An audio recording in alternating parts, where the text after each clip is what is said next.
All right, everybody. Welcome back from the afternoon break. All right, so for this afternoon, we have Tania, who is currently an AI security researcher with Maleva Labs, Security Labs, and working on investigating unique vulnerabilities in machine learning systems. And she's going to do a talk on, what did we say it was? Adversary noise protects selfies from the AI deepfake dance TikTok trend, which sounds very interesting because obviously this is a very common thing with everyone loving social media. So with further ado, I'll let you take it away.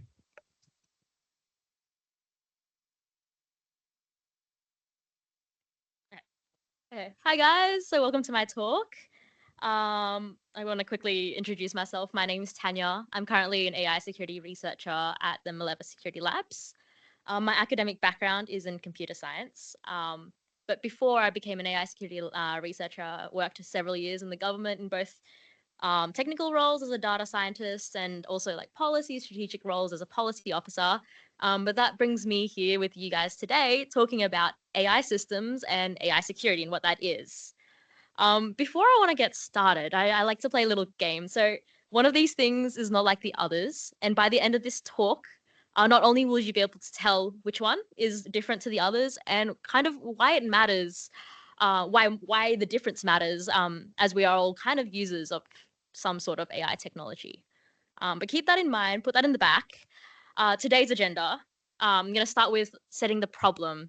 So I want to share some trends we've been seeing in deepfake misuse, because I think that's something that we all know is a problem, but maybe underestimate how big of a problem it is. Two, I'm going to go into some ideas in AI security, talk about what AI security is, where it came from, and how we can use it today to prevent deepfake misuse. Three, I want to share a bit about the work I'm doing at the moment, which is applying an idea from AI security, which is called adversarial noise, to prevent non-consensual deepfakes. And then four, I want to end on like a fun example just to talk through all the ideas we explored using the TikTok dance filter. So let's get started. So the problem. So what really motivated me to start this project was all the news around the non-consensual use of deepfake technologies. I'm sure you guys would have heard. There's like news. This is the first one I screenshotted when I googled it. But in Australia, there were problems with deepfake technologies being misused in schools. We're seeing more and more of these kind of apps that enable you to create inappropriate deepfakes. I did a review of the research out there. And there's this report I came across called My Image, My Choice. I recommend you have a look at it. But they found that 80% of the deepfake abuse apps and services launched in the last 12 months. This is an issue that is becoming bigger and not going away. I recommend having a look at their resources. They have a database that lists over 260 apps and services found in the clear web that enable deepfake misuse, and that's on the clear web. I'm sure there's more that people can access. An example I have on the screen there. So that's a Telegram bot, I think, that lets you upload an image and it will then generate a nude from that image. The reason why I have it up there is within the first 3 weeks of its launch, I think the number's there, but it has over 1,000 or million. It just had a lot of people using it. So unfortunately, it's a problem that's sticking around. And that's just talking about apps and services people have deployed and provided. We can also find loads of, unfortunately, open source models that do the same thing.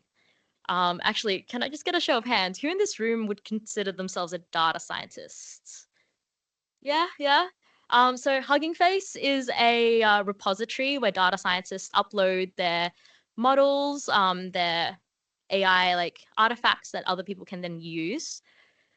I didn't expect it to be so explicitly like shared there that like these models can be used for not safe for work things, which is really surprising is the wrong word, but really sad and disappointing. So I guess like I don't even have to approach an AI generative specialist. I myself can go get these models and generate not safe for work content. So how are we addressing this deepfake misuse? There are several avenues that we're seeing like the government pursue and industry. We've got people working on watermarking, so putting what's it called, hidden watermarks, I guess is the best word for it, on our generated images so that models know, social media firms know when something's been AI generated. We've got work in detection, so being able to detect whether a content is AI generated. We have a lot of like good policy, legislative, and educational solutions coming out. Talking to people who are working in the like Safety Commission office and like the privacy office of like privacy, like yeah. Anyway, it seems like the focus is on like a combination of watermarking and detection at the stage of the social media provider, so then they can not show content that is inappropriate. This is all really cool, but a problem I noticed was that these are all remedial actions. The damage is already done. It's whether that you can prevent it from either happening again or like prevent the damage of that instance. There's a slightly less explored field called protective shields that I want to talk to you guys about today. So watermarking and detection, the content's already been made. Can you detect it? Can we kind of take it down as appropriate? Protective shields try to prevent the content from being generated in the first place. So yeah, that's what I want to talk to you guys about because I think it's an important gap to fill rather than can we address the problem? Can we prevent it from happening in the first place? So to talk about this, I wanted to apply it on a fun example. So on today's agenda, we're going to be defending against TikTok dance filters with adversarial noise. Does anyone can we have like a nod if you guys know what I'm talking about just from these like still images? Yeah. So there was a really fun trend where I don't know if the video will play. It's not important that it does. But where people would be able to take a photo of their friends and then make them dance to a song using AI, which is super fun and super cool. It made for like really fun jokes. But for today's, the setup we're gonna have today is, can I post photos to TikTok or to social media that my friends can't use to make me dance to TikTok sounds? So yeah, that's the problem kind of we're gonna motivate our like talk today. So oh yeah, you get to see a bit of the dance. I don't know if anyone can relate to having to handwrite code. I did. It's really sad. But yeah, what is AI security? So it's a term that's sometimes used differently by different people, but in alignment to how like the American government uses it and how like British and Australian government uses it.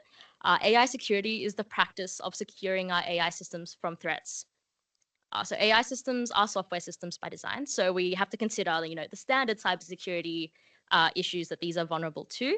But in addition to that, there are AI-specific threats that take advantage of weaknesses unique to AI components. So as a data scientist, I'd actually, in my past, be trying to prevent these weaknesses from causing wrong behaviors. But it's really funny now, with my AI security hat on, we're going to try and exploit those weaknesses to get the behaviors we want. So these AI-specific threats can induce kind of three general failure modes.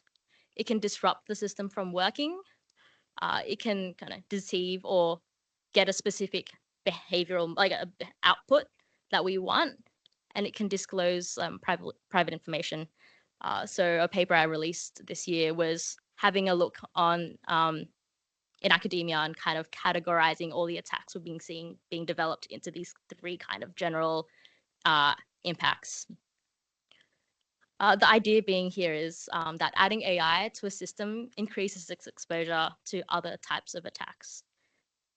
And this might be kind of trivial, like adding any component to any system increases its attack surface, But I think this is something that both data scientists and cybersecurity professionals kind of underestimate, mainly for two reasons. One, it's kind of easy to overlook the extra dependencies that can be used to influence an AI system. Sometimes as like software engineers working on an AI system, we kind of see the model API endpoint, or maybe just the model weights as it already exists. But behind that, we have kind of the data that it was used to train on. If we're like taking open source models, the model weights, the AI, like machine learning libraries that are used to run these models, all those things can be influenced to then influence the output of our models at the end. And the second thing is the informational gap we have around the risks posed by AI specific weaknesses. It's a really good thing recently we've seen more kind of awareness around AI security on the individual level as this field gets more mature. But we still see kind of organizations having to play catch up. The example I have there is I don't know if anyone's heard of Tay, the Tay bot from Microsoft. It was a generative AI bot that was on Twitter. And within 24 hours of the bot being online, people on the internet, which is cheeky people, were able to kind of manipulate it to like do the wrong thing, say the wrong thing. It's really a funny example, but it just kind of highlights the like gaps we have in being able to handle AI security risks that we have to work towards getting like addressed. So I've mentioned like that there are AI specific attacks. I just wanted to show some examples of other ones. They can render services useless. We can use AI specific attacks to commit fraud or even steal intellectual property at a fraction of the cost. And for the like keen eye viewers, this kind of like aligns with the three types of like impacts I talked about before. Being able to disrupt services, deceive them, and disclose private information. If anyone's interested in like how these specific ones like happened, feel free to come talk to me afterwards. I love talking about AI security. But yes, this falls back again on the fact that we can take advantage of like inherent properties of AI models to get the outcomes we want. So the motivating hypothesis for this project was, I wonder if we can use these ideas from AI security to protect, to defend against the non-consensual deepfake misuse. So as a brief overview, how do deepfakes work? There are kind of 5 stages to a deepfake system. First, you have your media and you extract the faces. You identify where they are and you crop them. Once you've cropped them, then you can do face merging and then stitch the merged face back on the original media. I've highlighted in blue kind of which steps involve machine learning because that's what our AI-specific attacks can target. Today, I'll be focusing kind of on the third one, face merging, because I think that's where more of the complicated AI happens. So there's more of a chance that we can kind of manipulate it. Specifically, the face merging technology I'll be looking at is called InSwapper. Why am I looking at it? When I Googled deepfakes, it was kind of one of the first things that came up. It's really easy to use and find. A lot of the tools I found online use InSwapper as the backend. It performs really well out of the box. So I didn't have to do any additional training. I didn't even have to do additional training per person. Some models you require like a few minutes of your target's face to be able to do the face swapping. But in this case, I only needed one photo of my target and one photo of the body I wanted to swap them onto to do the deepfake. It's quick and easy to use. So I was able to run it locally on my computer pretty well, and it produced quite high quality results out of the box. Some fun side lore around this model, actually. We don't actually know much about it at all because it was taken down recently due to ethical concerns. I think the people who were mainly like supporting this model and the frameworks around it were aware that their models were being used for like unethical things. So they did take it down, but copies of the model still exist on the internet. And the funny thing is, what's it called? Like people aren't able to verify which copies like are the original copies, which I found super interesting. But that's just like side lore. I started my project by kind of unpacking this model using some tools that we can find online that lets you unpack model binaries. Based on the architecture of the model, I am like, my hypothesis is that it's a style GAN for anyone who is like read into machine learning things, which is kind of important later on because it means that we can start narrowing down the types of AI attacks that we can apply on this model. So coming back to the project aim is to use adversarial noise to defend our photos against deepfake tech. And adversarial noise is a technique in the AI security world that's used to disrupt and deceive models. You have your input image, you make like specific changes, small changes to that input image to greatly change the output of the model. And this occurs because models kind of overlearn on specific parts of your input image that we as human, like we don't. But in summary, we're repurposing something that's traditionally been an AI security attack into a defense against non-consensual generative AI by applying it onto our own images. So then if people are going to use machine learning on our images, those machine learning models won't be able to quote unquote see our images. So I started with kind of like a general overview of the tools that exist. I want this tool to be accessible to the everyday person. And there aren't many that is quite fit for purpose. All the tools that I could find were created for slightly different purposes. So some existed to protect artists' art from being scraped on the internet. Some existed to prevent your images to make them evade what's it called, Face ID, but not quite what we're looking for, which is to prevent its use against deepfake technologies. It also targets very specific types of AI, and we don't know if they would transfer onto many types of AI. So I guess that's the point today. I wanted to test if they would transfer into different types of AI. So here are some examples of images with the adversarial noises added to the image. We have forks. So forks's main purpose was so that if your social media images were taken off the internet, you couldn't be matched back to you. That was the main purpose of forks. We have PhotoGuard, who has like a similar purpose but aims at a different type of AI. We have Mist, and we have Loki. They all kind of add noise to deceive or disrupt an AI model. Just I think something interesting to note here, based on my investigations in our target model, PhotoGuard and Mist have like a similar form. Like the type of AI is targeting have a similar form to what we're targeting. So maybe they will work better. I don't know. We shall see. So these were the original images. And this is like with the noise added. You can kind of see like where like there's like blank spaces, like where the noise, you can see it a bit clearer. But yeah. I also wanted to like add, just because these were like out of the box tools, it doesn't mean they were user friendly.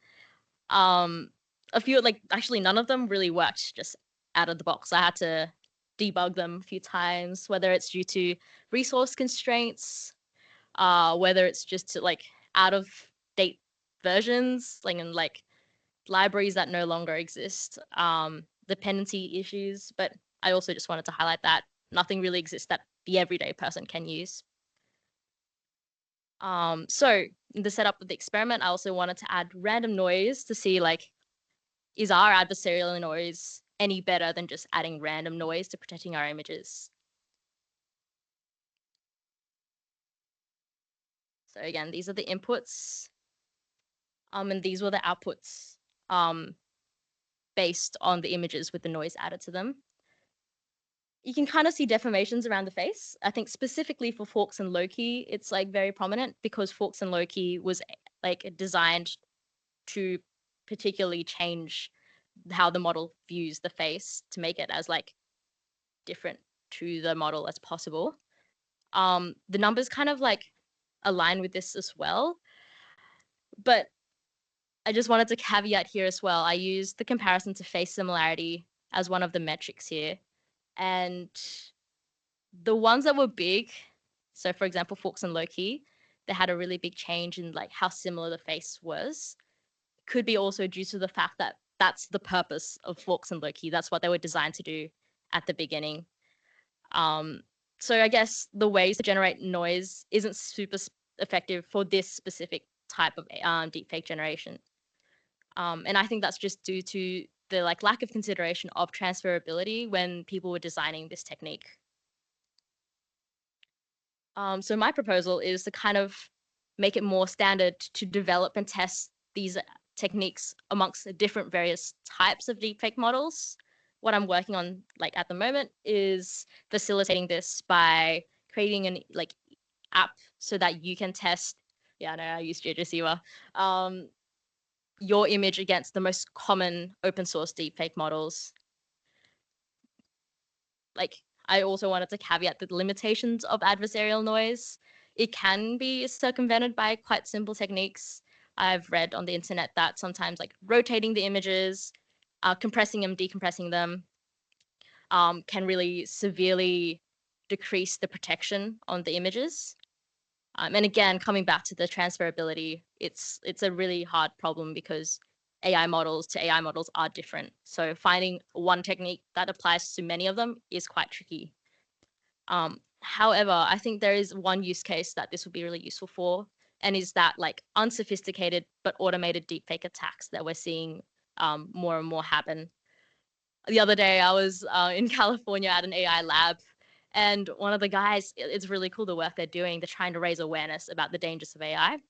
And all he did was he got my LinkedIn, put into his like automated like process, and was able to just generate phishing attacks and like threats based on like my public profile. And I'm sure many people's, maybe not in this room, but in general. And I think that's the kind of attack we want to defend against because it's low cost and high reward. So I think protective shields could be a solution to that, especially if we develop protective shields against the most common models. This kind of technique has been proven in other domains, even if it needs some work to fit into this domain. And it is a form of non-intrusive protective solution we can add to our own images to address it. So yeah, I think that's my proposal, at least when I'm talking to my ML cybersecurity friends. But back to Vigil AI and the dance filter. Quickly wanted to go through what Vigil AI is and why it's special. So Vigil AI is a company that's advertising their new approach to creating deepfakes. It's pretty cool. But ultimately, I wanted to find out, can the previous adversarial noise defenses work that worked in other cases work for Vigil? And they kindly like supported me in like trying to answer this question. So I want to also preface that Vigil AI is like proprietary and there's not much like information out there, but based on the information that's out there, it works this way. It takes a photo image and then creates a skin for a 3D model. At the same time, it creates a video. Oh, sorry, this is like the back end of how the TikTok dance filter works. It takes a video input and creates maps that onto a 3D model, and then it combines a 3D model with the skin to create a deepfake photo video. And this is different to the deepfake generation methods we've seen in the past, because often they would just take an image, the pixels of an image, and generate a new like pixel-based image. This adds a step in between. Even though it's like a quote unquote new approach to deepfakes, this like image to skin is still like the pixel to pixel models that we're familiar with. So I think we can still aim to disrupt that step using some of the techniques before. But to do that, I kind of wanted to know more information about this model and maybe properties of it. So how I did that was by querying it to learn a bit more about it. I think in the sphere of AI security, there are more rigorous ways to do this coming out, but it's not quite there yet. So this is like my rudimentary attempt at the moment. I wanted to know, A, how does it handle non-human subjects? Like, does it produce anything with non-human subjects? And it kind of does. I wanted to know if there is a face, whether it crops it, because it lets us know whether we can kind of play with the background. Is that in scope? And how does it handle like multiple faces? These are just some questions I want to ask. Like, what if we could then convince the model that there was a face in the background that's not your own face? Things like that. Based on like the like the behaviors of the model, I predict that it's likely a diffusion model, kind of similar to the model we talked about earlier. So that I thought based on that, a mist would be the best kind of adversarial type of adversarial noise to add. And this is the output. I don't know if it's necessarily a success, but you can see a bit of noise, but that might just be noise due to the noise being in the being in the photo in the first place. And this comes back. Oh, this comes back to like this need to develop transferable defenses, specifically against the commonly accessible deepfake models. So wrapping up, we know that generative AI technologies make non-consensual deepfakes a growing problem, especially automated attacks. And this is a problem that's not going to go away. Adversarial noise is a promising technique to defend against non-consensual deepfake generations, but more work needs to be done to kind of develop this. There is a need to continue investing in protective defenses that transfer onto common deepfake tech that unsophisticated actors use. Just as an example, this is a AI generated image of the Pentagon being under attack. It was posted on Twitter, and people were able to say that they detected it and were able to say that it was AI generated. But even doing that, it moved the US market. So I don't think the detection technologies are sufficient all the time. There are use cases for prevention. Yeah, this is just more examples of AI, generative AI, like being used for harm. Today we talked about what AI security is and how maybe it can be applied to address this problem. Specifically with the idea that adding AI into a system increases its exposure to different attacks. Today we use this AI to this idea to defend our images against a deepfake AI. But with our like AI developer and like owner hat on, this is like a new attack vector we need to be aware of. Um, but yeah, that's another talk for another day. Or if you are interested, please like come talk to me afterwards. But yeah, thanks for listening. Hope you guys enjoyed. And if anyone has any questions, this is the question time, I guess.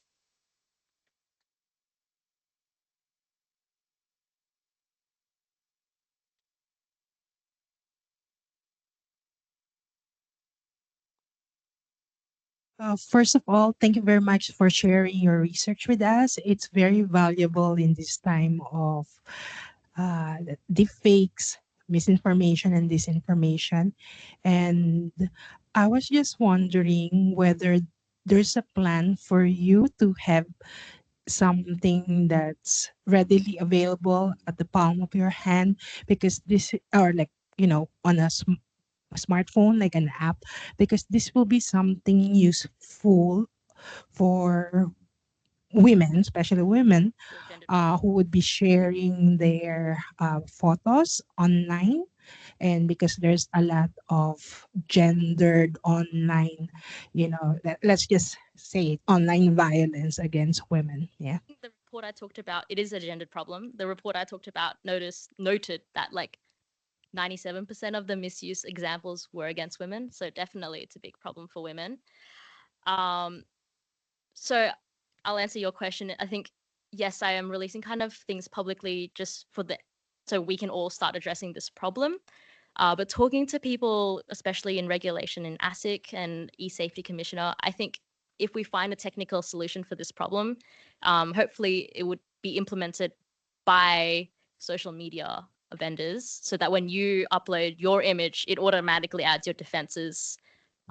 That is like kind of the goal if this goes anywhere. But in the meantime, yeah, maybe not on the phone, but like something to run on your laptop is like the goal in the intermediary.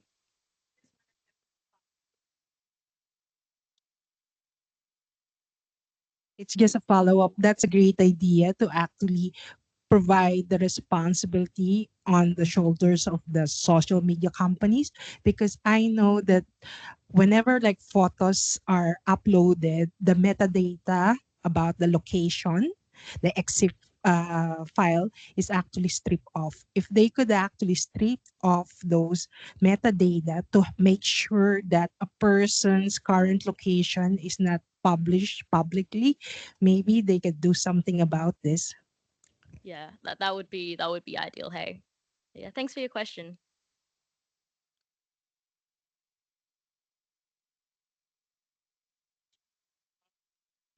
Sorry, just with AI and deepfakes and obviously the consensual imagery, are you aware of the new laws that have been passed in Australia? And do you think that that's a positive step forward? Because it seems like it is. Obviously, it's not.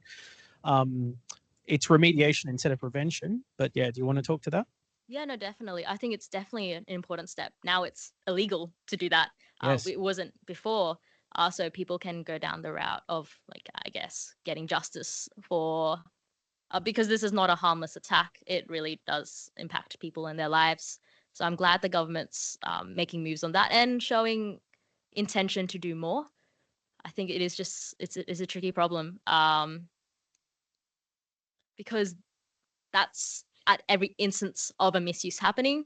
We have people who have businesses where their whole business is to create inappropriate deepfakes for other people.